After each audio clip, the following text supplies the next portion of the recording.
Hola, ¿qué tal? Muy buenas tardes. Nuevamente, sean bienvenidos y bienvenidas quienes ya nos acompañan el día de hoy. Estamos muy felices de poder compartir nuevamente el espacio con ustedes.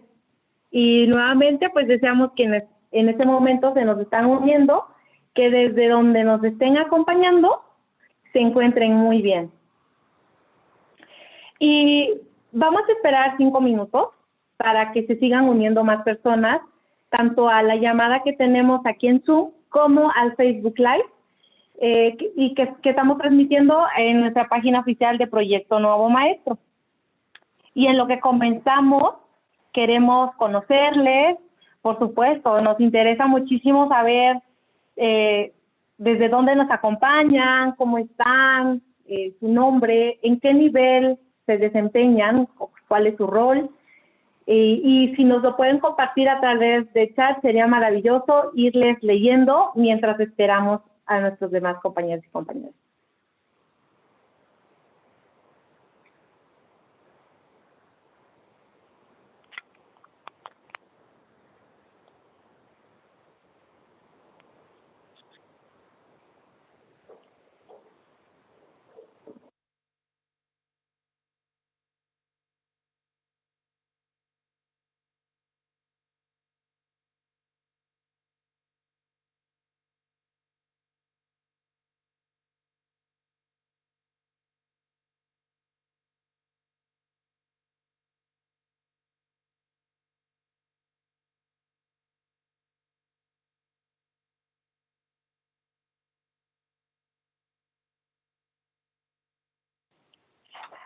Nuevamente, les saludamos con muchísimo gusto, les damos la más cordial bienvenida a este espacio para poder compartir con ustedes.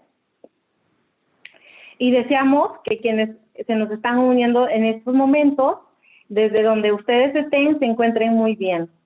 Estamos esperando unos minutitos para que se nos sigan uniendo las personas, tanto en la llamada de Zoom como el Facebook Live, y que estamos transmitiendo a través de nuestra página oficial en Proyecto Nuevo Maestro.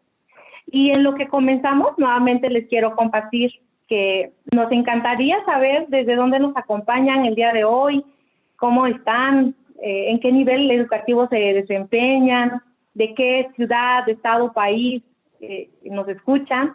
Y también me encantaría que pudiéramos pensar en torno a esta pregunta. ¿Qué necesitamos para formar docentes para un mundo mejor?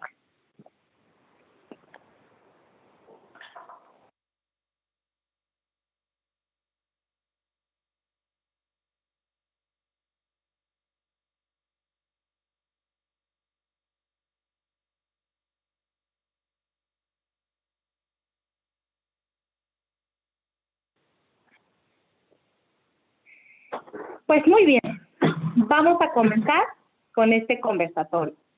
Mi nombre es Sonia Bautista León y soy parte del proyecto Nuevo Maestro.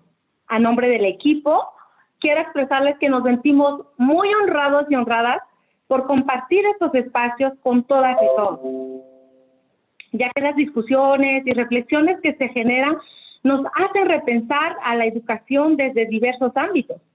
En el caso de hoy, es sobre el extraordinario trabajo que nos compartirá el doctor Fernando Reyners a través de su libro Formar docentes para un mundo mejor. En un momento más, les presentaré a nuestro invitado del día de hoy. Pero antes, quisiera recordarles y compartirles cómo se estructura este espacio para quienes es la primera vez que se nos unen. Pues les comparto que este espacio es el número 5 de 7 conversatorios que hemos programado. Los 7 espacios giran en torno a un tema, la educación en todas sus dimensiones.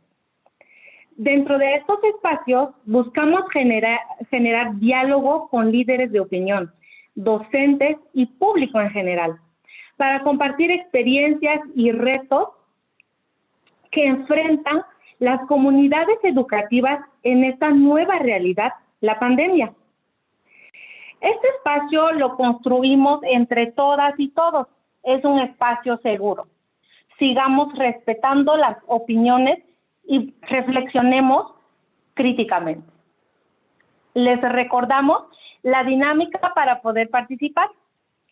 En un momento más, comenzaré el diálogo con el doctor Fernando Reimers y partiendo de su primera intervención, ustedes pueden ir escribiéndonos sus preguntas y el equipo, tanto aquí en la plataforma de Zoom como en Facebook Live, y el equipo de Proyecto Nuevo Maestro me estará apoyando, compartiéndomelas y yo les estaré dando voz para que el doctor Fernando Reimers pueda responderlas y compartirnos sus respuestas.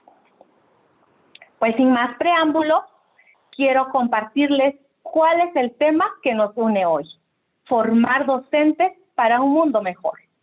Y para hablar de este tema, quiero presentarles a nuestro invitado de lujo del día de hoy, el doctor Fernando Reimers. El doctor Fernando Reimers es profesor de Educación Internacional y director de la Iniciativa Global de Innovación Educativa y del Programa de Maestría en Políticas de Educación Internacional en la Universidad de Harvard, experto en el campo de la educación global. Su investigación y enseñanzas se centran en comprender cómo educar a niños y jóvenes para que puedan prosperar en el siglo XXI. Es miembro de la Comisión de Alto Nivel de la UNESCO sobre los futuros de la educación. Con sus colegas de la OCDE, de la UNESCO y del Banco Mundial y también la organización 100, lidera un esfuerzo para apoyar la continuidad educativa durante la pandemia COVID-19 con investigación aplicada. Ha escrito y coordinado 33 libros académicos, de los cuales en los más recientes encontramos a Formar docentes para un mundo mejor. Como le compartíamos en conversaciones previas, doctor Reimers, estamos sumamente contentos y agradecidos por haber aceptado nuestra invitación y sobre todo por compartir con las personas aquí presentes parte de su trabajo y las reflexiones que se han derivado de esta. También quisiera compartirle, doctor Reimers, que Proyecto Nuevo Maestro se caracteriza por convocar docentes de todo México, desde los contextos de nuestras comunidades rurales e indígenas hasta de otros países de Latinoamérica. Somos una gran comunidad y una comunidad muy diversa.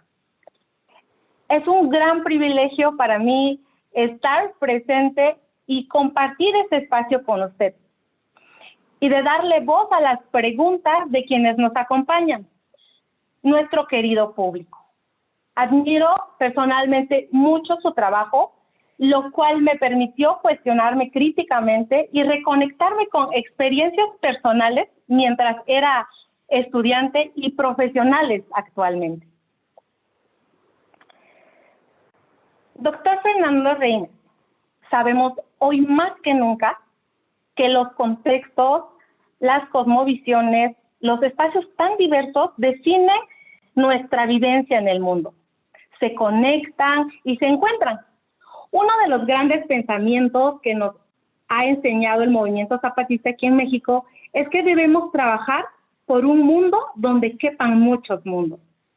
Cada espacio geográfico, social, histórico constituye este tejido grande que llamamos hogar, el espacio en que habitamos como ciudadanos y ciudadanas. Usted ha planteado la urgencia de reconocer las grandes problemáticas que acechan a cada uno de los rincones de nuestro mundo.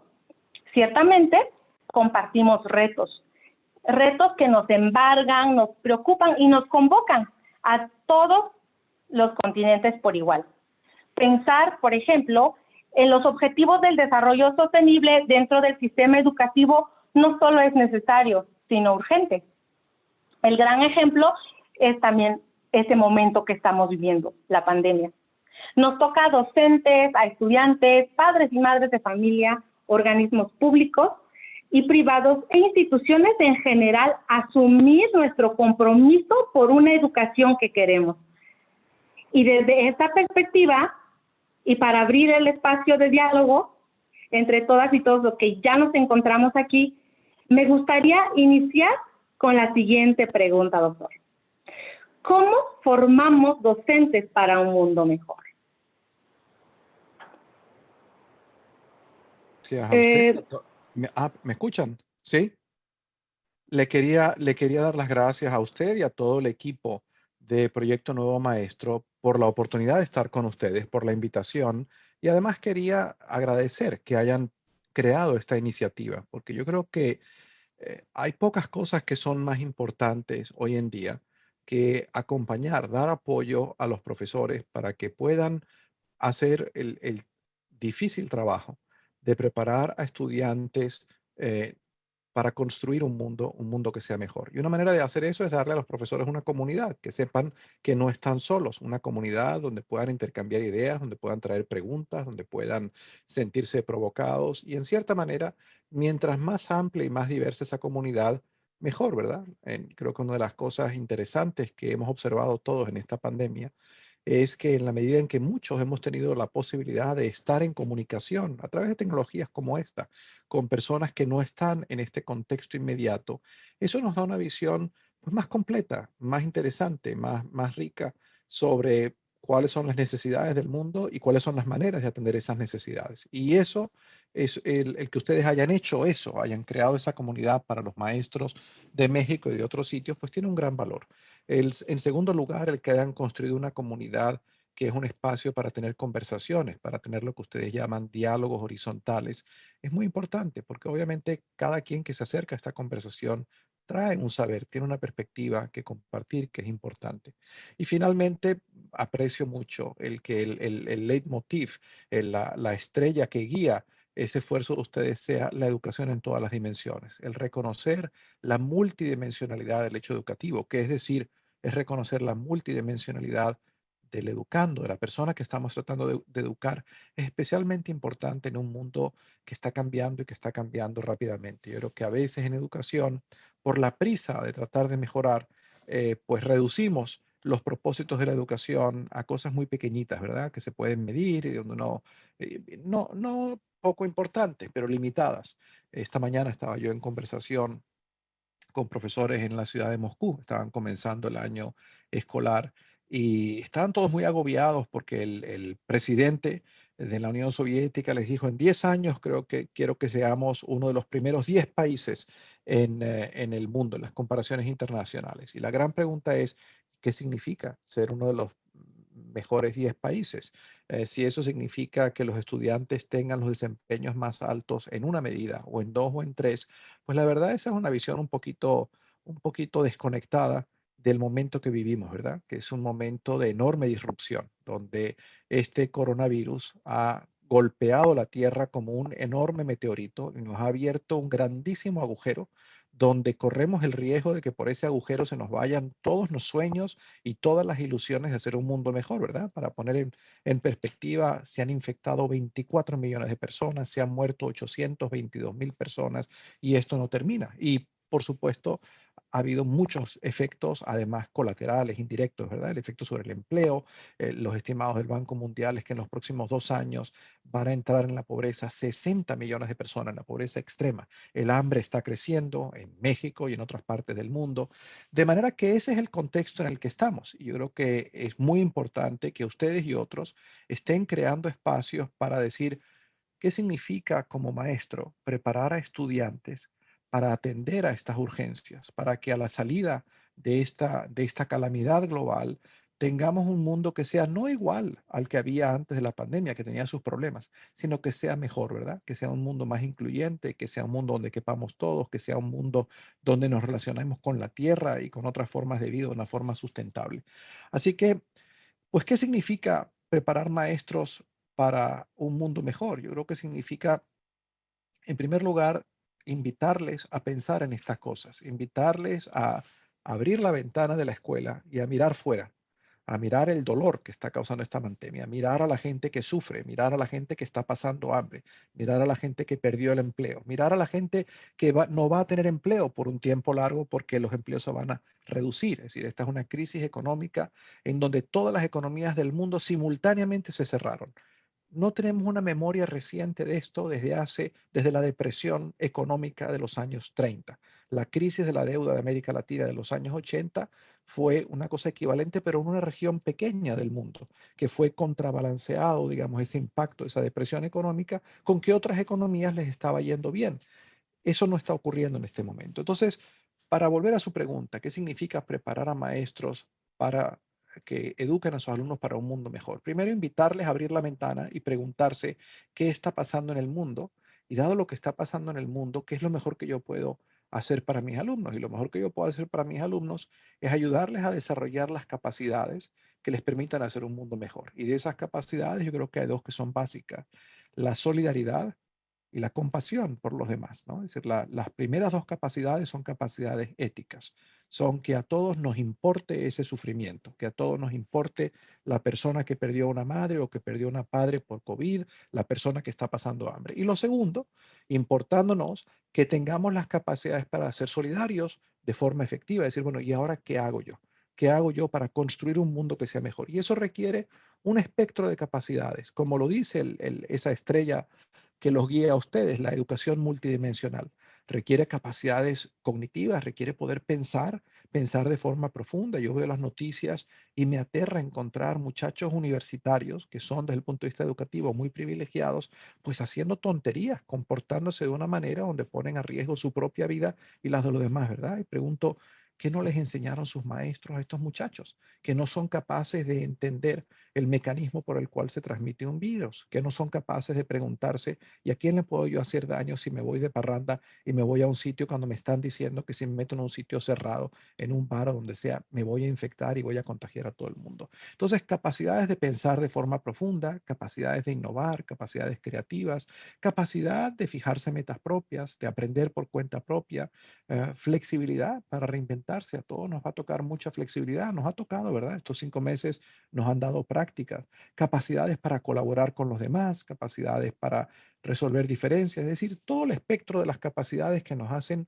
humanos. Para resumirlo de una forma muy sencilla, voy a utilizar las palabras de un señor que hace 20 siglos, resumió muy bien lo que yo creo que significa preparar a la gente para un mundo mejor. Este hombre había nacido en Marruecos, probablemente en Marruecos o en el norte de África, y lo esclavizan y se lo llevan a Grecia, a la Grecia antigua, donde es el esclavo de un senador romano.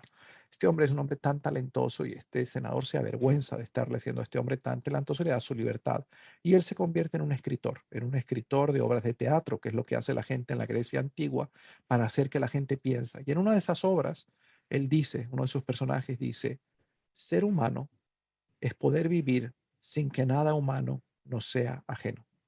Ser humano es poder que nada humano nos sea ajeno. Pues yo creo que eso es lo que significa educar a los maestros para que a su vez puedan educar a sus estudiantes para hacer un mundo mejor, prepararles para que nada humano les sea ajeno. Y no solamente que les importe, sino que tengan la capacidad para hacer una diferencia. Así que en la medida en que ese es un esfuerzo al que ustedes están contribuyendo, pues yo les felicito y les doy las gracias. Muchísimas gracias, doctor Fernando, pues por como llevarnos a reflexionar. Justamente me quedo con esta parte que usted dice, ¿no? Reflexionemos y abramos la ventana y observemos. Y creo que justamente ese es el gran reto que actualmente tenemos, ¿no? Salirnos, asomarnos y ver qué hay, y sobre todo también cómo podemos dar una solución. Y aquí me gustaría hacerle una pregunta de una maestra, de un maestro que nos acompaña en esta conversación y nos pregunta, doctor, ¿cómo podemos enfrentar la nueva realidad educativa en estos contextos diversos?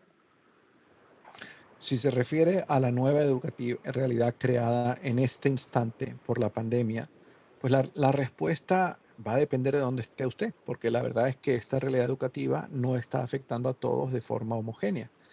Por ejemplo, en los Estados Unidos, el país donde yo vivo, si usted mira diferentes estados, usted toma la zona de Los Ángeles hoy en día y está tan prendida la epidemia que sería una locura tratar de abrir escuelas y tratar de meter a los niños en las escuelas. Entonces, en ese contexto, lo que hay es que buscar maneras de continuidad educativa que dependan de educación a distancia, de múltiples formas de educación a distancia, ¿verdad? Porque el mismo enfoque no le llega igual a todos los niños. Pero si usted está en la zona de Nueva York o de Massachusetts, donde estoy yo en este momento, pues de momento, vamos a ver si esto cambia, pero de momento, la verdad, las infecciones están bastante contenidas. Entonces es razonable. Massachusetts es un estado que tiene una parte muy rural en el oeste del estado. Pues en esas zonas hay sitios donde hay muy poquitas infecciones y ahí sería completamente razonable abrir las escuelas. Sobre todo mientras tengamos buen tiempo, que lamentablemente no va a durar mucho por aquí, donde usted puede abrir y dar su clase afuera, ¿verdad? Poner un techo, poner un toldo y dar la clase al aire libre, porque lo que vamos aprendiendo es que las formas de contagio son mucho menores en un contexto de aire abierto que en un sitio cerrado. Entonces, en respuesta a la pregunta, ¿cómo podemos afrontarlo? Bueno, pues yo creo que en primer lugar, siguiendo con mucha atención las recomendaciones de las autoridades sanitarias sobre la región donde usted está, porque yo no creo que se trata de, por la prisa de cubrir el currículum, hacer que nadie arriesgue su vida, ¿verdad? Ni estudiantes, ni profesores, ni empleados. Eso no quiere decir que estaría muy bien decir, bueno, pues esto es tan complicado que vamos a cerrar las escuelas, como han hecho algunos países, y cuando esto se acabe, regresamos, ¿no? Yo creo que eso sería muy trágico porque significaría que muchos estudiantes se desconectarían de aprender. Y para muchos de aquellos muchachos que están en condiciones muy vulnerables, eso puede significar que no vuelvan a la escuela, ¿verdad? Sobre todo porque la pandemia está teniendo otros impactos. Tienen que ayudar a sus familias de alguna manera, van a tener que ayudarlos todavía más y los apoyos que la familia les podía dar pues están disminuidos. Entonces, yo sí creo que hay una enorme responsabilidad profesional que recae sobre todos los que hacemos de la educación nuestra profesión por buscar la manera, como sea, de seguir educando durante este periodo. Pero la manera de hacer eso pues va a variar dependiendo de cómo estén las infecciones, cómo esté el sitio donde estamos. Yo creo que es muy importante al hacer eso, pon- poner bastante atención sobre cuáles son los propósitos de enseñar y no obsesionarte tanto con los medios, o sea, pensar con claridad con los fines y no con los medios. ¿Por qué le digo esto? Porque en los últimos 5 meses yo he estado, como usted señalaba, Sonia, estudiando de qué manera diferentes países y diferentes niveles de gobierno han estado respondiendo a la pandemia. Y he visto, la verdad, cosas muy bonitas, muy inspiradoras. En general, si tuviera que resumir rápidamente lo que he visto es muchísimo profesionalismo, muchísima solidaridad, muchísimo compromiso de los docentes de arrimar el hombro y de hacer lo posible por enseñar. Y eso, pues la verdad, me alegra mucho el que tengamos un movimiento mundial de educadores que entienden que este asunto no es un trabajo, que esto es una misión de vida y que uno tiene la responsabilidad de hacer lo mejor que pueda para educar. Eso está muy bien. Pero también he visto en algunos lugares, sobre todo algunas autoridades educativas, algunas de las cuales no son, no creo que están ayudando y creo que están enredando las cosas, ¿verdad? He visto algunas autoridades obsesionadas con que hay que cubrir el currículum y la prisa por el currículum y por qué contenidos vamos. Y la verdad, eso es un poquito absurdo, ¿verdad? En un contexto en el que los niños van a estar, por ejemplo, aquellos que van a estar aprendiendo en su casa digamos, lo peor que yo me puedo imaginar como escenario educativo es un niño sentado frente a una computadora 8 horas escuchando a sus profesores dar disertaciones por Zoom, ¿verdad? Si queremos matar el deseo de nadie de aprender, esa es la manera. Y la verdad, yo le he preguntado a varios educadores, a varios maestros, a ver, ¿y usted ha creado algunas posibilidades, algunas pedagogías conectadas con el momento? Porque los muchachos están teniendo conversaciones en sus casas, están pasando más tiempo con sus padres que nunca. ¿Por qué no crear algunas lecciones que tengan que ver con qué estás aprendiendo en la casa, con entrevistar a sus padres, con conversar sobre el momento, cómo nos está impactando esta pandemia? Entonces yo creo que este es un momento que invita a mucha flexibilidad, a mucha creatividad, a decir, estemos claros en las capacidades que los chicos tienen que aprender en un año y tengamos creatividad y flexibilidad sobre cómo van a ganar estas capacidades. Y lo que no debemos hacer es aumentar al estrés y a la ansiedad de nadie, que ya está bastante alto por la pandemia misma, ¿verdad? Por problemas sanitarios, por el problema económico. Entonces, añadirle a familias que están ya angustiadas y estresadas, el decirle, y usted tiene que cubrir 200 páginas en una semana, porque eso es lo que estaba previsto en el currículum, que fue diseñado antes de una pandemia, pues es no entender el momento, es no abrir la ventana, ¿verdad? Es lo que le decía un poco a las autoridades de Moscú esta mañana, eh, que no se obsesionaran demasiado con los puntajes en las pruebas internacionales de desempeño estudiantil, porque eso no es lo más importante en este momento. Lo más importante en este momento es dar a la gente tranquilidad y esperanza y las capacidades para salir adelante, ¿verdad? No, no venderles un cuento, sino las capacidades para salir adelante en un momento que es trágico, que es serio, que es una calamidad como lo sería una guerra mundial. Muchísimas gracias, doctor, por tan profundas reflexiones, y también me encanta lo que usted nos comparte, ¿no? Que creo que es momentos como también de mirar no solo los contenidos, sino cómo ayudamos a generar menos estrés, a reducir la ansiedad, que de por sí ya es un factor que afecta gravemente a la salud emocional, ¿no? Y ahora todavía esta pandemia que se nos viene encima. Y justamente en ese sentido, como, ¿qué es lo que aquí Ara Elena Pons nos pregunta? ¿Cómo podríamos mantener ese equilibrio entre esta visión humanista, ¿no? De ver al estudiante como humano, y la digitalización que se está dando a partir de estos momentos? A ver, la digitalización es un medio, ¿verdad? No es un fin. Y qué bueno que tengamos la cantidad de herramientas que tenemos. Yo creo que una de las cosas interesantes, una de las cosas que yo he descubierto en estos estudios que he estado haciendo en estos 5 meses, es la imaginación que tienen los profesores y los directores de escuela para utilizar de formas que a mí no se me había ocurrido. Por ejemplo, aplicaciones como WhatsApp. Hay un montón de gente que están utilizando telefonía móvil y el WhatsApp para cosas como chequear con sus estudiantes, para chequear cómo te está yendo, cómo te va, cómo están las cosas en tu familia. Y ahí lo importante no es el WhatsApp. Lo importante es que la maestra entienda que una de las cosas más importantes en este momento es comunicarle al alumno: yo estoy aquí, estoy pensando en ti y tú me importas. Y que busque la manera de hacerlo, porque no lo puede hacer cara a cara, en el caso en que el niño no puede ir a la escuela. Entonces, pues se las han ingeniado con el WhatsApp para hacer eso, ¿verdad? Pero hay otras tecnologías que no son el WhatsApp, pueden ser los libros, los paquetes didácticos. Hay sitios en donde los maestros se han organizado para hacer, y las municipalidades, una especie de bibliotecas móviles.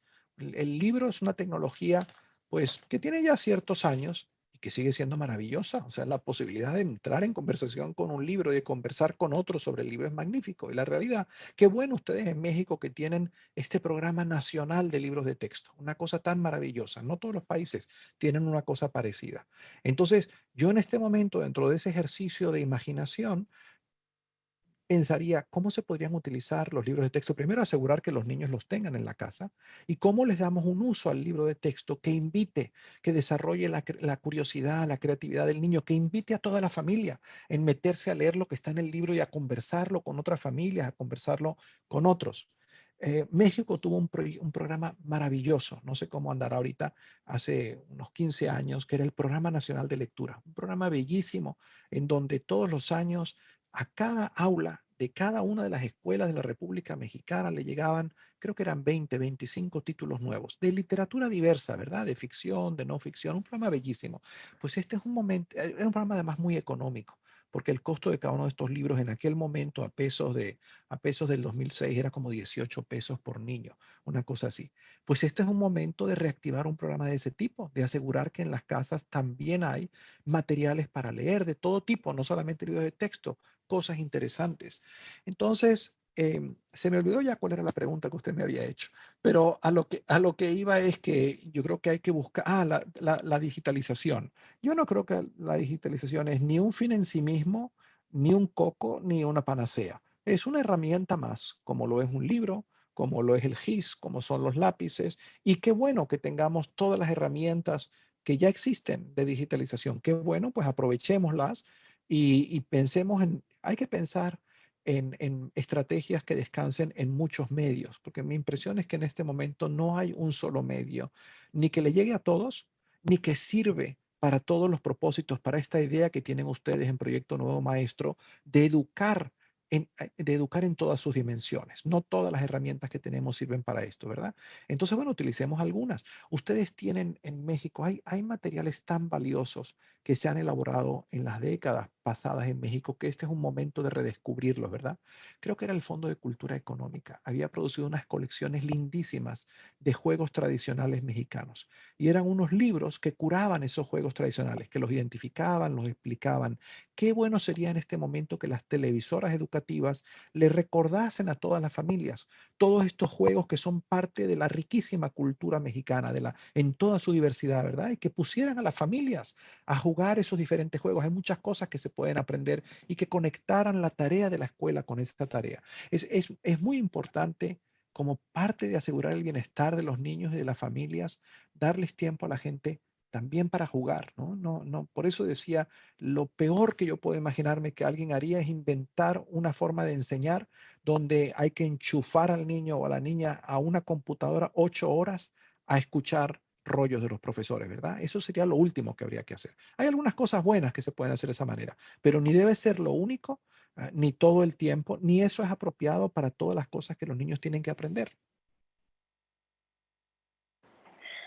Muchas gracias, doctor Fernando, por rescatar esta parte que nos comparte, ¿no? La imaginación, porque creo que justamente eso es lo que podría hacer esta experiencia diferente.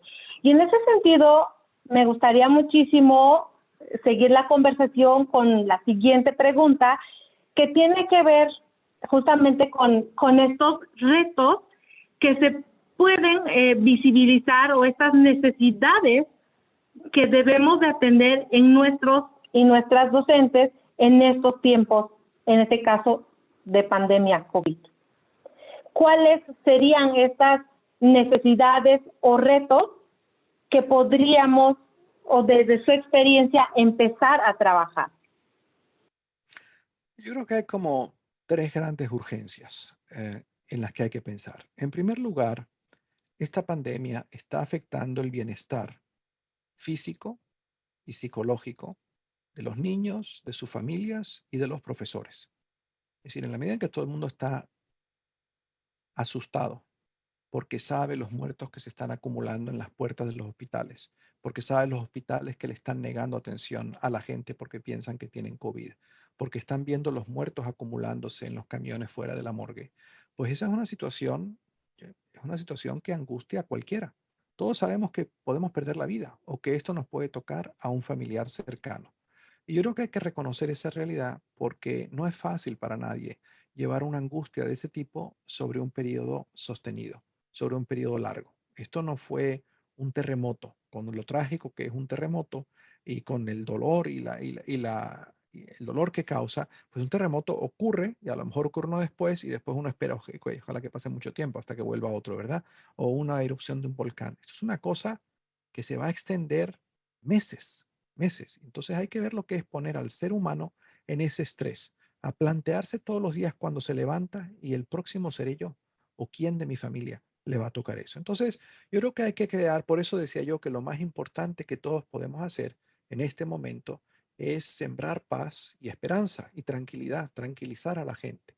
Porque en un contexto así es muy fácil pues, que la gente se desquicie, ¿verdad? Que la gente se desquicie y empiece a hacer disparates. Que me pregunto si es lo que explica que haya toda esta gente haciendo locuras de repente, yéndose a lugares cerrados y enfermándose los unos a los otros y expandiendo la pandemia. Eh, Esa es una necesidad. Y yo creo que el sistema educativo, a ver, cuando una comunidad de profesores, cuando una supervisión escolar, cuando una Secretaría de Educación estatal o nacional se plantee, ok, ¿cómo encaramos el próximo año? Creo que uno de los primeros objetivos debería ser cómo aseguramos actividades que contribuyan al bienestar psicológico y físico de nuestra gente. Eso es muy importante. Y eso tiene que ver con tanto las cosas que se hacen como la manera en que se hacen. Este es un momento en el cual es comprensible que no todos vamos a estar con nuestra mejor personalidad, ¿verdad? Entonces, eso significa que hay que ser paciente con los demás. Yo lo observo en mi propia universidad, donde estamos operando en educación a distancia y tratando de trabajar a distancia. Y me doy cuenta cómo hay veces gente que contesta de mala manera, y este no es un momento de escalar estas situaciones, sino de ser muy comprensivo, de entender que esto nos está afectando a todos. Em, la segunda necesidad que esto está creando para mucha gente, pues es una necesidad económica, sobre todo para las familias. Por el tema del hambre que está creciendo es serio, y yo creo que aquí es necesaria muchísima coordinación intersectorial, que siempre es necesaria, pero especialmente en este momento. Y no me refiero solamente a salud y educación, donde tiene que haber una coordinación, sino con otros ministerios, con otras carteras para decir, a ver, ¿cómo atendemos a las familias más vulnerables que están pasando hambre en este momento? Porque nadie aprende mucho con la barriga vacía. Entonces, eso que es una necesidad de siempre, es una necesidad mayor ahora y va a ser mayor en los próximos años, incluida terminada la pandemia. Entonces, esto tiene que ver con necesidades materiales que yo creo que una sociedad civilizada tiene la responsabilidad de atender, ¿no? Tiene la responsabilidad de ocuparse de los más vulnerables. Y luego hay unas necesidades propiamente de decir, ok, ¿cómo organizamos la manera de enseñar, de poder enseñar para que de verdad los alumnos aprendan, para que esto no sea un relajo? Yo creo que ahí hay una necesidad, primero, de crear esa infraestructura a la que yo me refería, con muchos canales, y segundo, de dar apoyo. Entonces, yo decía hace un momento que una de las cosas que he encontrado es que en verdad los maestros han hecho cosas extraordinarias, pero en muchos casos la verdad lo han hecho solitos, lo han hecho un poquito abandonados de su autoridad educativa. Y eso no está bien, no es aceptable. Es comprensible que en un primer momento, pues algunas autoridades anduvieran un poco despistadas porque nadie tenía una receta de qué hacer en una pandemia. Pero no es aceptable 5 o 6 meses después de la pandemia que las autoridades sigan confundidas. Y en algunos sitios, me refiero a Estados Unidos, lo estoy viendo aquí, pero sospecho que ocurre en otros lugares. Las autoridades están creando más problemas que ayudando a resolverlos por su ausencia de definición, por su ausencia de políticas claras, por ausencia de asumir su papel. Y entonces lo que dicen es que, bueno, los maestros, que lo resuelvan los maestros. Bueno, los maestros solos no pueden resolver este problema. Este es un momento donde hacen falta equipos y gente que tenga la capacidad de colaborar a diferentes niveles, ¿verdad? Y la colaboración tiene que ser más efectiva que nunca. Entonces, ¿eso qué significa? Bueno, entre otras cosas, primero crear, por ejemplo, le doy un ejemplo. Una de las cosas muy interesantes que he observado fue lo que hizo la Secretaría de Educación de la Municipalidad de Bogotá, en Colombia. Una cosa buenísima, una secretaria y una alcaldesa con las pilas muy bien puestas, que lo primero que hizo ocurriendo la pandemia ya hace 5 meses, cuando el gobierno nacional dijo vamos a cerrar las escuelas, pues ella hizo un foro en línea con todos sus maestros y con los directores y les dijo, ayúdenme, porque yo no sé cómo vamos a hacer esto. Aquí no sobra nadie. Aquí hace falta que todos echemos el hombro, ¿verdad? Y entonces empezaron a armar, lo primero que armaron fue una plataforma en línea y luego una serie de mecanismos para dar seguimiento. Y claro, descubrieron en la primera semana que eso le llegaba al 30% de los niños. Dijeron que cómo complementamos esa plataforma. Entonces, llegaron al final a hacer asociaciones con las estaciones de televisión, de radio, a hacer paquetes didácticos. Pero lo que yo quiero destacar de esta idea es, primero, la importancia de un liderazgo que invita a la colaboración, que invita a la participación solidaria y no un liderazgo arrogante que dice, aquí yo soy el jefe, yo estoy a cargo, aunque en verdad no tengo ni idea de lo que voy a hacer, ¿verdad? Y más bien estoy enredando las cosas. Entonces, eso es muy sabio de parte de la secretaria Edna Bonilla. Lo segundo, que es muy sabio, es decir, bueno, lo mejor es hacer algo, lo mejor que uno pueda hacer y rápidamente ver cómo va funcionando, ¿verdad? Preguntar, darle seguimiento y mejorar. Lo peor que uno puede hacer es sentarse sobre sus manos esperando que se le ocurra una idea brillante que a lo mejor nunca va a llegar, ¿verdad? Y no hacer nada mientras tanto. Eso es parte de lo que ha creado problemas en algunos sitios. La ausencia realmente de definición, la ausencia de liderazgo, la ausencia de acción. Entonces es importante, pues, tomar decisiones, actuar con capacidad de decisión, sabiendo que la decisión va a ser imperfecta y sabiendo que va a haber que mejorarla. Eso es importante. Y lo tercero que es necesario, pues es crear muchas posibilidades de formación, ¿verdad? ¿Y qué significa esa formación? Crear dentro de las escuelas manera en que los profesores estén en comunicación unos con otros, pero no solamente, ¿verdad? En comunicación con otros que les pueden enseñar más. A ver, en México están pasando cosas muy bonitas. Yo estoy ahorita haciendo un estudio sobre cómo veintitantas universidades en el mundo se han acercado al sistema escolar, primarias y secundarias, para ver cómo pueden ayudar. Y dos de las universidades que estoy estudiando están en México. Y hay una que es la Universidad de Guadalajara, la universidad pública, está haciendo cosas maravillosas. Ellos tienen pues, todo un sistema de prepas y de secundarias muy grande, tan grande como la universidad misma. Y una de las cosas muy bonitas que ha pasado es que han dado formación a todo el personal por igual, ¿verdad? En cómo enseñar en línea. Y han empezado a integrar esos dos universos que estaban un poco desintegrados. Eso es un ejemplo de las cosas, de las oportunidades que esta pandemia nos da de resolver problemas que veníamos arrastrando. No está bien que estos sistemas estén tan desconexos como lo están. Y yo decía en una conversación con los colegas de Guadalajara, una de las cosas que ha hecho esa universidad, también muy importante desde mi punto de vista, es una serie de foros a la comunidad, como ustedes lo están haciendo, para hablar de COVID y cuáles son las necesidades que el COVID da y para invitar a la comunidad universitaria a decir, ¿y qué podemos hacer nosotros para resolver esto? Caramba, qué magnífico sería. En el mundo hay 28.000 universidades. Si todas esas universidades asumieran la responsabilidad de decir, pues yo quiero ver cómo me acerco a las escuelas primarias y secundarias para poner un granito de arena, para ayudar, porque en verdad las universidades suelen tener más recursos que las escuelas y en mi experiencia tienen también más capacidad que muchos gobiernos, más capacidad técnica. Entonces, si las 28.000 universidades dijeran, pues sí, señor, yo voy a resolver parte de este problema. No todas lo están haciendo, desafortunadamente, pero es muy posible que en la medida en que la tragedia de esta pandemia, las consecuencias se hagan más visibles, pues nos vaya cayendo a todos el 20 de que aquí todo el mundo tiene que ayudar y no solamente mirar a lo que le concierne. Muchísimas gracias, doctor, por pues, Básicamente curar una serie de experiencias pedagógicas alineadas con el currículum, ¿verdad? E invitar a la gente a desarrollarla. Pues esto terminó convirtiéndose en política nacional. Esto que hizo esta secretaria es lo que hace hoy en día todo el país de Colombia. Es un bonito ejemplo de que las buenas ideas pueden venir de cualquier lugar y los buenos líderes tienen la capacidad y la humildad de encontrar dónde están las buenas ideas y promoverlas. Le doy otro ejemplo que tiene que ver con una red que es parte de una red global, ¿verdad? Como Enseña por México, que son una red donde hay 55 organizaciones en el mundo, ustedes la tienen en México también, que básicamente toman a recién egresados universitarios y los colocan en una escuela, en general una escuela de alta marginación, a trabajar durante 2 años, ¿verdad? Para que hagan un buen trabajo ahí, pero sobre todo para que desarrollen un compromiso con la escuela pública que les dure toda la vida, ¿verdad? Independientemente de lo que hagan después. Bueno, pues resulta que esta organización en Chile, cuando ocurrió esta pandemia, Enseña Chile se llama la organización. Estos muchachos, esta gente joven que participa en esta organización, pues tienen acceso a comunicaciones donde saben lo que están haciendo sus pares en los otros 55 países, ¿verdad? Y cuando el Ministerio de Chile dijo, vamos a cerrar las escuelas, uno de estos muchachos, un joven, tenía 25 años, dijo, ¿y qué voy a hacer yo? ¿Quién le va a enseñar a mis alumnos?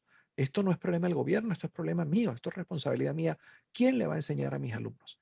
Y resulta que lee en una de estas comunicaciones que sus colegas en Nigeria se les había ocurrido que podían grabar las clases en su teléfono y repartir esas clases por WhatsApp. Pues él con un colega dijo, pues si esto lo pueden hacer los de Enseña por Nigeria, también lo podemos hacer los de Enseña por Chile. Y empezaron a hacer sus lecciones, ¿verdad? Hicieron unas lecciones muy buenas, muy amenas, muy entretenidas. Y resulta que al cabo de una semana esas lecciones las estaban escuchando no solo sus alumnos, los papás de sus alumnos, toda la gente de la comunidad. Y el alcalde de este sitio le pareció interesante y lo comentó en una reunión de alcaldes, ¿verdad? Y al cabo de 2 semanas, 250 alcaldes se habían asociado con 250 emisoras de radio y estaban transmitiendo las lecciones. Y entonces Enseña por Chile dijo, pues entonces no son nada más dos, pongamos 50 personas de Enseña por Chile a producir lecciones. ¿Cuál es la moraleja de esta historia? La moraleja de esta historia es que cada quien empiece por su espacio de actuación, ¿verdad? Estos muchachos de Enseña por Chile no se dijeron cómo resolvemos el problema de Chile.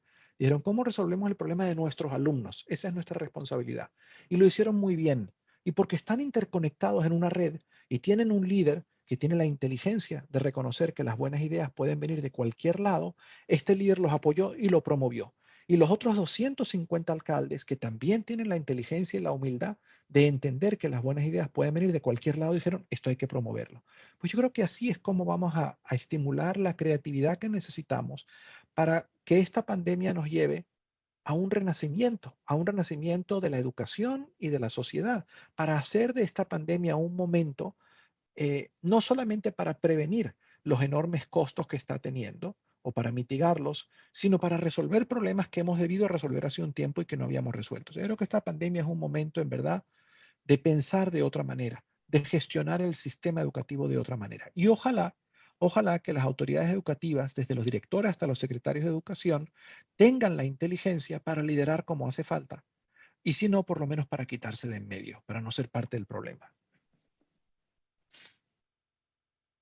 Muchísimas gracias, doctor, por estas pues sabias reflexiones, ¿no? Y también de recordarnos, como comentábamos al inicio de esta conversación, ¿no? De retomar nuestro rol, nuestro papel por esta educación que queremos, ¿no? Y definitivamente usted nos confirma, ¿no?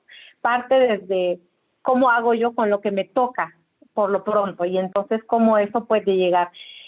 Y en ese sentido, doctor, desde su experiencia también, ¿no? Teniendo como proyectos educativos en diferentes contextos, y siguiendo esta línea también de que estos cambios deben de iniciar desde mí como docente o desde mi rol, ¿qué es lo que nos ha faltado o qué es lo que ha faltado?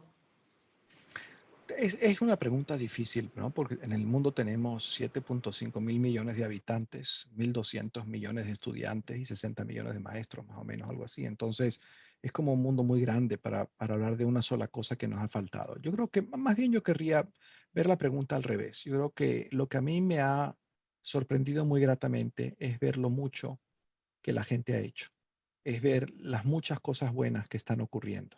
Y creo que uno de los hábitos que es importante que desarrollemos en general, pero especialmente en un momento tan dramático como este, es el de tener la capacidad de ver las cosas buenas a nuestro alrededor.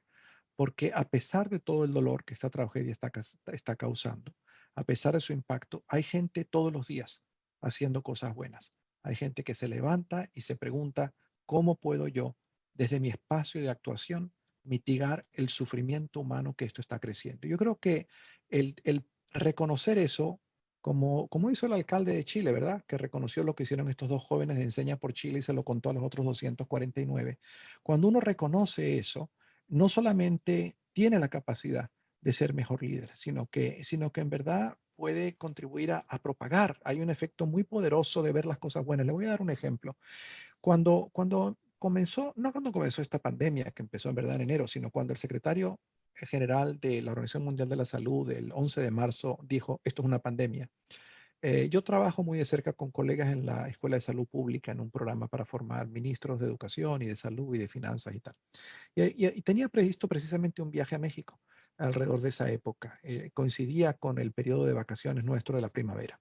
Y estaba dudoso de si me iba o no me iba a México. Y hablo con este colega y me dijo, no, es que no te vas a ir a México, no vas a ir a ningún lado por 2 años. Vete preparando porque esto que viene es muy serio.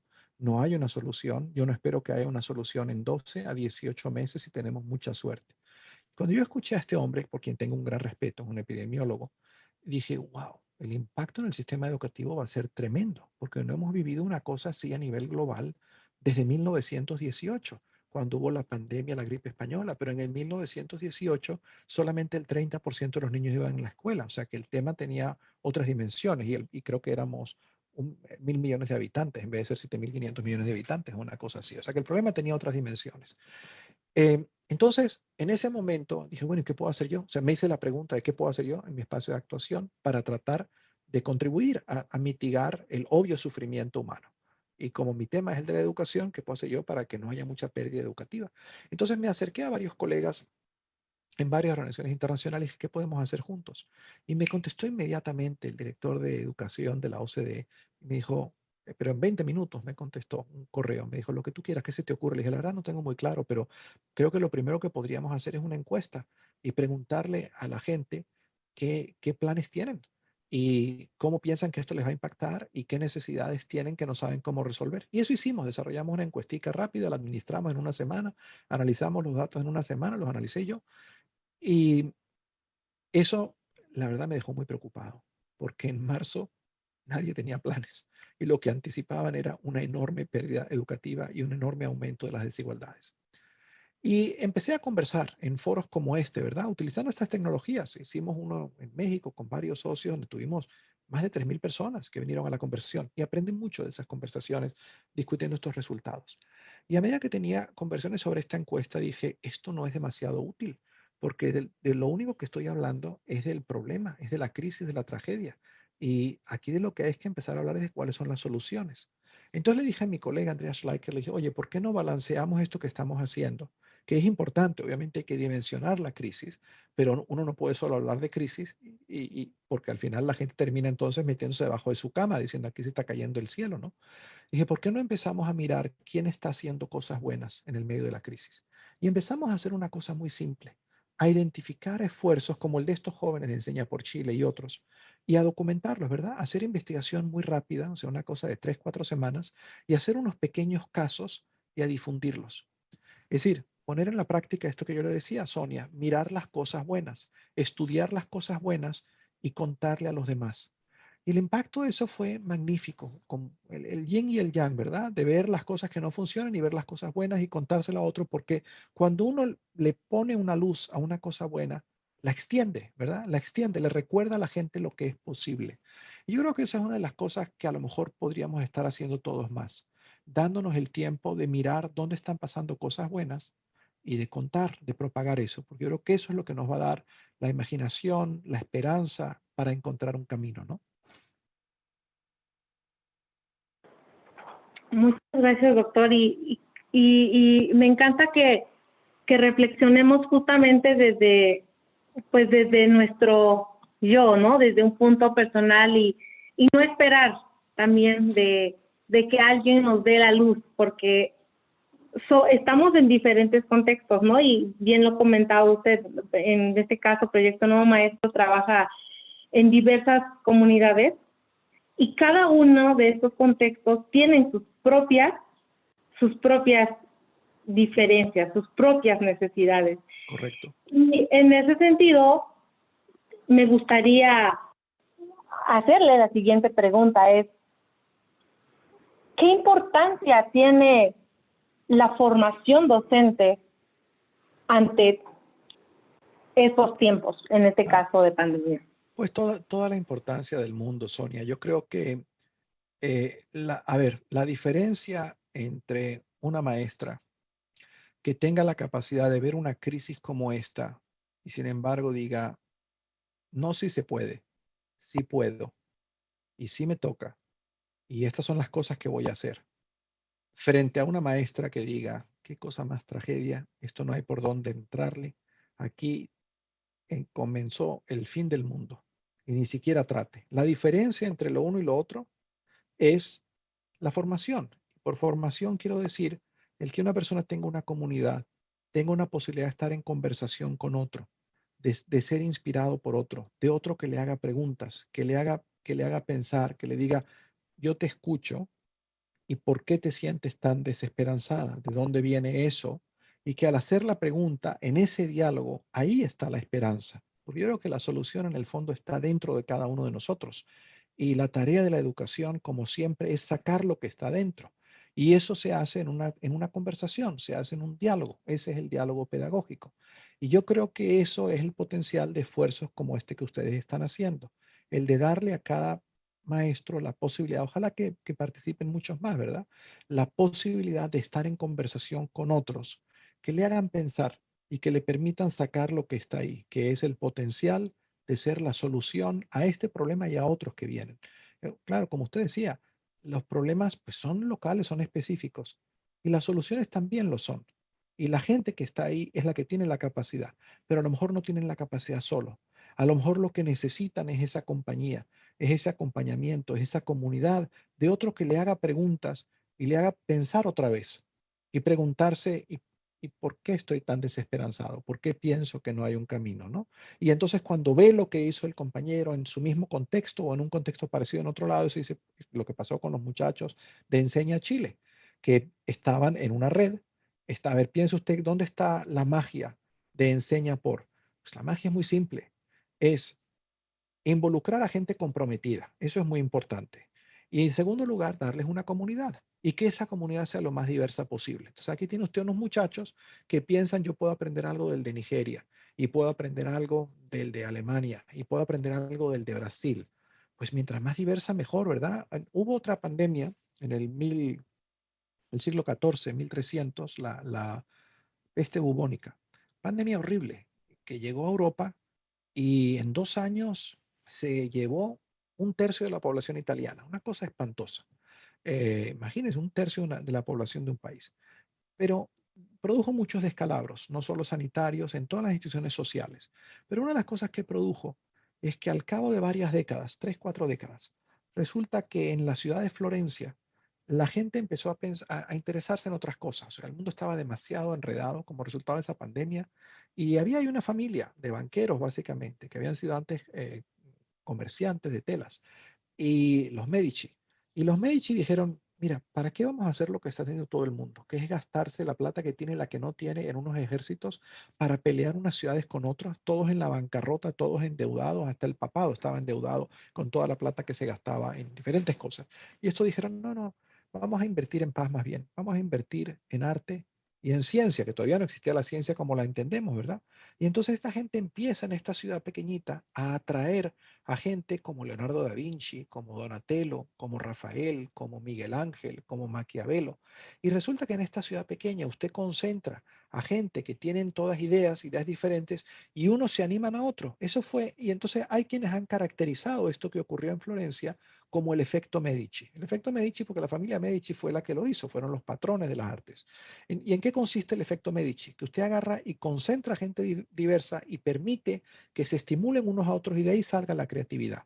Bueno, yo creo que la experiencia que yo le contaba de Chile, de estos dos muchachos que descubrieron una solución para todo un país, es el resultado de un efecto Medici, que lo hizo la red Enseña por, ¿verdad? Por una cosa tan simple como enredarlos a todos con Internet y ponerlos a aprender unos de otros. Y eso es lo que ustedes pueden hacer en este proyecto maestro, ¿verdad? Un efecto Medici para México y a lo mejor para otros sitios, creando, enredando a la gente, poniéndolos a conversar, enredándolos en el buen sentido, ¿verdad? Por orientarlos a empezar a mirar lo que sí se puede, lo que sí funciona, desafiándose de la mejor manera unos a los otros. ¿Por qué no estamos haciendo más, verdad? Poner a la gente no a esperar que las soluciones vengan del cielo o de la autoridad o del secretario, sino decir, a ver, ¿y usted qué está haciendo? O sea, deje ya de quejarse y diga, ¿y usted qué está haciendo? ¿Usted está haciendo lo que le toca y más de lo que le toca? Y si usted no lo está haciendo, ¿por qué este otro que está al lado sí lo está haciendo? Entonces, este es un momento donde nos hacen falta, el efecto Medici al fin y al cabo fue el que produjo el Renacimiento italiano. Y yo decía antes que nos hace falta un renacimiento. Para que haya un renacimiento, tiene que haber un efecto Medici. Y grupos como ustedes, Sonia, tienen la posibilidad, con las herramientas estas que tenemos hoy en día, de producirlo. Por eso me parece tan bueno lo que están haciendo. Muchas gracias, doctor. Definitivamente creo que nos lleva a inspirarnos, ¿no? Nos lleva también a ir idealizando y crear justamente cómo poder crear un efecto México, ¿no? A lo mejor no un efecto Medici, pero sí un efecto México para, pues, de esta educación que merecen nuestras niñas, nuestros niños, y también esta educación en donde beneficie a todas y a todos. Me gustaría hacerle una siguiente pregunta. Estamos hablando justamente de cuáles como docentes, como maestros, como quienes hacemos educación nos toca, ¿no? Pero también creo que de alguna forma hay hay un actor más que también participa en este proceso de formación y tiene que ser los padres y madres de familia. Y quisiera hacerle una pregunta que nos hace Pat Sal, así aparece en nuestras redes. Es como, ¿qué consejo o reflexión tenemos para padres y madres de familia en relación a cómo formar también a nuestros hijos en estos momentos, ¿no? Porque, como bien ya lo decía, no solamente estamos en una época en que a todas y a todos nos afecta de diferente manera. Entonces, sí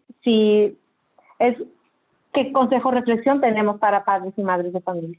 Mire, yo tengo la impresión de que entre las muchas consecuencias negativas y el mucho sufrimiento que ha causado esta pandemia, también ha causado algunas cosas buenas, ¿verdad? Ha causado que la gente se reinvente un poquito, piense más despacio y con más profundidad algunas cosas y se reconozcan más unos a otros. Y yo creo que una de las cosas buenas que ha ocurrido es que esta pandemia ha causado que los profesores conozcan mucho más a sus alumnos y a sus familias, porque han tenido que trabajar juntos.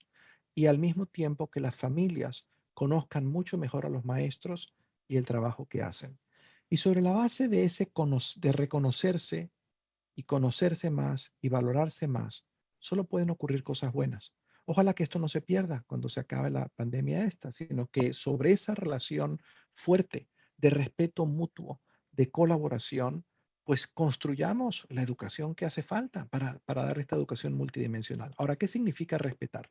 Respetar no significa que el maestro le dé tarea al padre y le diga, como que fuera un alumno también, ¿verdad? Y le extienda al padre la manera en que los malos maestros tratan a sus alumnos, ¿verdad? Que le dicen, usted se lee tantas páginas y ahí el único que habla es el maestro. Entonces, yo creo que es muy importante que conociendo la circunstancia del niño, el maestro diga, ¿y cómo puedo yo construir situaciones de aprendizaje en asociación con el maestro, con el padre, en sociedad con el padre, pero que valoren y aprovechen lo que hay en la casa, lo que sea en esa circunstancia, ¿verdad? Que hagan de la relación, de la comunicación cotidiana del niño con sus padres material sobre el que se puedan desarrollar esas competencias que son las que nos interesan. A eso me refería antes cuando decía, deberíamos pensar mucho más en cuáles son los resultados que nos importan, las competencias, y tener mucha más flexibilidad sobre cuál es el camino para llegar a esas competencias. Y en esa flexibilidad, la asociación, la comunicación con los padres es fundamental. Entonces, mi consejo no es tanto para los padres, es tanto para padres como para profesores, reconociendo que muchos de ellos se han descubierto por vez primera, han descubierto al otro y están en mucha más posibilidad de valorar al otro. Han descubierto cosas que no sabían, que con suerte les van a hacer que haya mucho más respeto. Y sobre una relación, sobre el respeto, se pueden construir relaciones muy buenas de colaboración. Yo creo que no hay respeto cuando los maestros no dejan que los padres entren a la escuela, por ejemplo, o cuando la participación de los padres es formal, ¿verdad? Es chequear una caja, pero en verdad no hay reconocimiento. O cuando los maestros se refieren de forma despectiva a los padres, dicen, bueno, son analfabetos. Bueno, una persona que no sepa leer sabe muchas cosas, puede tener mucha sabiduría. Y un buen maestro tiene la capacidad de entender eso y de valorarlo, ¿no? Y también una persona altamente educada también puede ser muy ignorante. O sea, una persona puede haberse graduado del magisterio y tener muy poca sabiduría. Entonces, yo creo que el reconocer que como seres humanos que tienen interés en la educación del niño, ambos tienen un papel importante que cumplir y lo van a cumplir mejor en colaboración y en comunicación. Yo creo que ahí hay un gran potencial. Así que mi consejo no es tanto para los padres, sino como para los dos, que sigan conociéndose y busquen maneras de colaborar. Yo creo que ha habido, por ejemplo, yo tengo un amigo muy interesado en la educación de niños con necesidades especiales en Brasil. Dirige una organización que ese es su tema. Y evidentemente en la educación, los niños con necesidades especiales están en condiciones de enorme vulnerabilidad cuando no pueden venir a la escuela. Eh, y él acaba de publicar un documento que examina buenas prácticas, poniendo en práctica esta idea de mirar lo bueno. Se llama Roberto Hübner Méndez y la organización se llama el Instituto Rodrigo Méndez. Y justamente lo que él hace eso es mirar las cosas, mirar buenas prácticas y difundirlas. Y es muy interesante ver las buenas prácticas que han ocurrido en esta pandemia para asegurar la educación de niños con necesidades especiales. Todas tienen como característica una excelente relación, comunicación y colaboración entre padres y maestros. Sin eso, estos niños tendrían muy pocas posibilidades de aprendizaje en este momento. Y yo creo que uno puede extender ese principio a todos los niños, ¿verdad?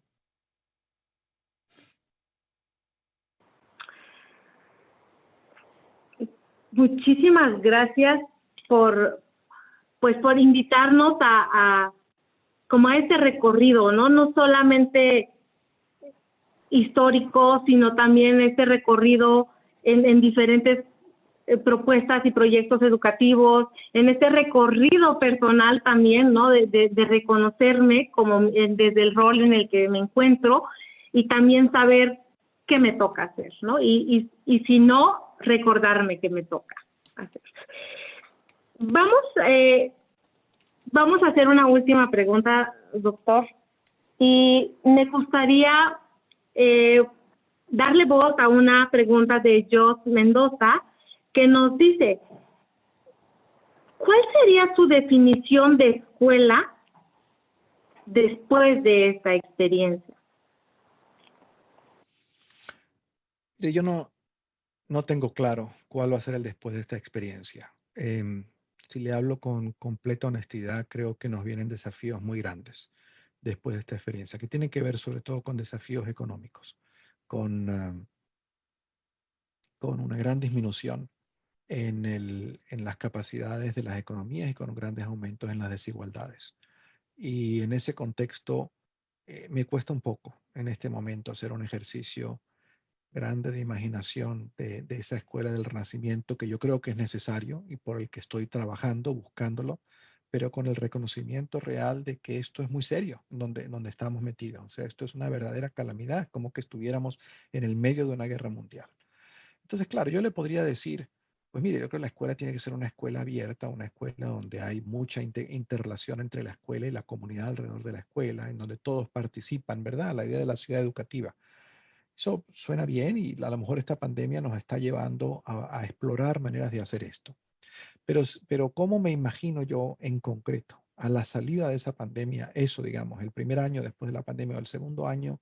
Pues de momento no me lo imagino, si le digo con toda franqueza. De momento no me lo imagino. De momento lo que estoy tratando de hacer es lo que esté de mi parte, primero para enseñar a mis propios estudiantes, para trabajar con mis colegas en que en mi propia universidad podamos seguir trabajando y para poner un granito de arena a apoyar a otros a que hagan lo que ellos puedan para salir de esta larga noche en la que estamos metidos y con la esperanza de que el amanecer va a estar ahí al final de esta noche, ¿no?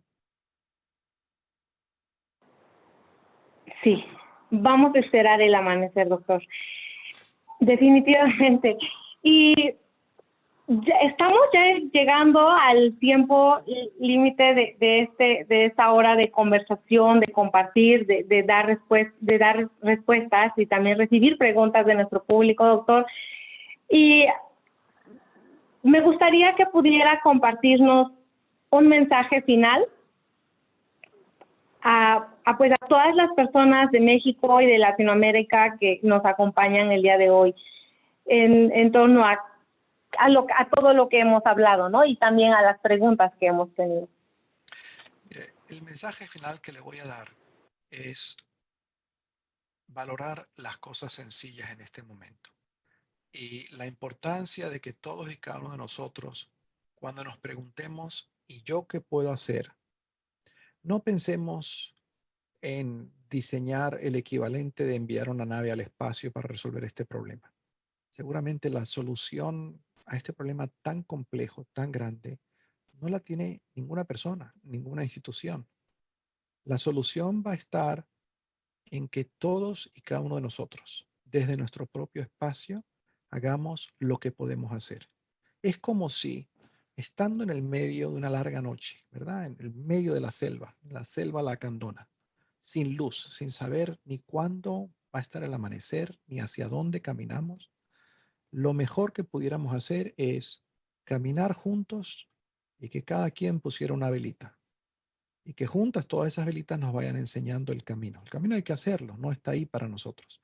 Entonces, todos podemos hacer algo sencillo. Y yo les he puesto aquí en línea una cosa que yo hice en otro contexto, no lo hice para la pandemia, que son unos cuentos para niños. Y lo que les he puesto aquí no son los cuentos, sino es un enlace a las narraciones ilustradas de estos cuentos gratuitas en YouTube, las pueden escuchar.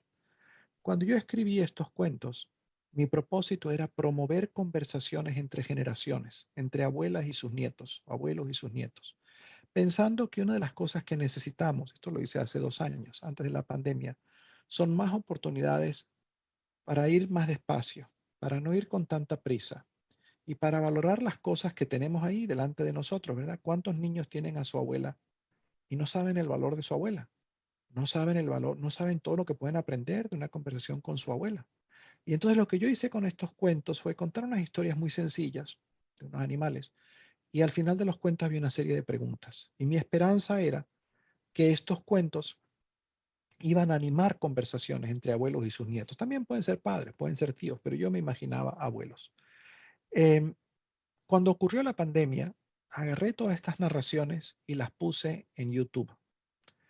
Y para mi sorpresa, las de español, por ejemplo, el primer cuento se lo han leído 120,000 personas, y el segundo 20,000, y el tercero 40,000. ¿Y qué me hace a mí pensar esto? Bueno, primero que hay mucha gente que está en su casa y a lo mejor están aburridos y buscando qué hacer, pero a lo mejor que este momento de pandemia está haciendo que todos descubramos el poder de las cosas sencillas, ¿no? Como una conversación entre una abuela y su nieto. Y si un artefacto tan simple como una pequeña historia sirve para promover eso, pues qué bien, ¿no? Yo no me imaginé jamás cuando iba a escribir estos cuentos, ni que los íbamos a poder utilizar en una época de pandemia, ni que 120,000 personas los iban a ver. Y varios ministerios, Costa Rica, Colombia, adoptaron estos cuentos y los están poniendo en sus bibliotecas digitales. Y yo les regalé estos cuentos a la SEP en México en la administración anterior, en una cosa que se llamaba el proyecto, creo que se llamaba Aprende, o sea que están en alguna parte, si todavía existe eso, de la biblioteca digital de la SEP. Pero bueno, el tema no era hablarles de mis cuentos, aunque me encantaría que mis cuentos promuevan esas conversaciones. El tema era recordarles a todos los que nos escuchan que todos podemos hacer una cosa y no tiene que ser muy complicada. Puede ser sencilla en este momento. Lo que no se vale es no hacer nada. Es mirar todo este dolor y todo este sufrimiento como si el problema fuera de otro. Y decir, pues yo me encierro en mi casa a esperar que esto pase.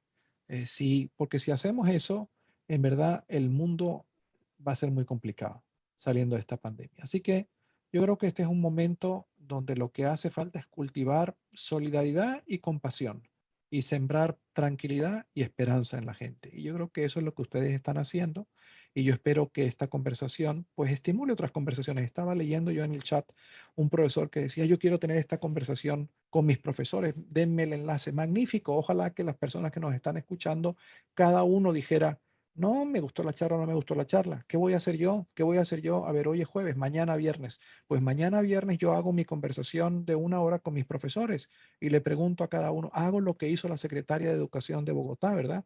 Pensemos juntos cómo resolver este problema. Todo el mundo puede aportar algo. Ese es mi mensaje final. Muchísimas gracias, doctor, por este espacio, por invitarnos a reflexionar, por invitarnos a todo, ¿no? Por provocarnos todo esto. Entonces, hemos llegado a la etapa final de esta charla del día de hoy. Muchísimas gracias a todas y a todos quienes nos acompañaron en este conversatorio para poder hablar sobre con el doctor Fernando Reimers, formar docentes para un mundo mejor, ¿no? Pero todas estas preguntas que nos surgen en torno a. Y nos quedamos con muchísimos aprendizajes, doctor. Personalmente me llevo este aprendizaje de vida, ¿no? Valorar las cosas sencillas y saber que ahí, en esto hay poder. Y que es lo que ahora me llevo, ¿no? Aportar mi granito de arena o poner mi luz en ese camino que estamos construyendo y haciendo. Soy yo quien les da las gracias a ustedes por la invitación y por con estas conversaciones alimentar mi propia esperanza de que al final de esta noche de verdad va a haber un amanecer. Muchísimas gracias, doctor. Ojalá que este amanecer llegue muy pronto. Y también queremos recordarles a nuestros participantes del día de hoy que en nuestras redes están las ligas donde pueden adquirir el libro, y los invita que ya está publicado, pero les recordamos que los vamos a poner a la vista nuevamente y continuar con esta reflexión, ¿no? Desde nuestros espacios, y que este libro sea también un medio para invitar a más reflexión. Estimado doctor Fernando Reimers, muchísimas gracias por sus reflexiones y compartir su trabajo con nosotras y nosotros. En nombre de todo el equipo Proyecto Nuevo Maestro, queremos nombrarle embajador de nuestro proyecto, Proyecto Nuevo Maestro. En verdad, muchas gracias por estas charlas y por invitarnos a estas profundas reflexiones y compartirnos también. Y queremos comentarle a nuestro público que encontrarán la grabación de este conversatorio en la página oficial de Facebook Proyecto Nuevo Maestro y también en nuestro canal de YouTube Proyecto Nuevo Maestro, para todos aquellos y aquellas que no pudieron acompañarnos en este momento. Por último, queremos invitarles al siguiente conversatorio, La Caja de Pandora, Ser Docente en Tiempos de COVID, que va a desarrollarse el próximo 10 de septiembre en este mismo horario y por este mismo medio. Así que ya saben, acompáñenos. La liga de registro ya está en nuestras redes también. A nombre del Proyecto Nuevo Maestro y del gran equipo que lo integra, les agradezco muchísimo su tiempo, sus reflexiones, sus preguntas y sobre todo el interés y compromiso por repensar a la educación desde todas sus dimensiones. Muchas gracias y nos vemos pronto. Muchas gracias, Sonia. Adiós. Hasta pronto, doctor.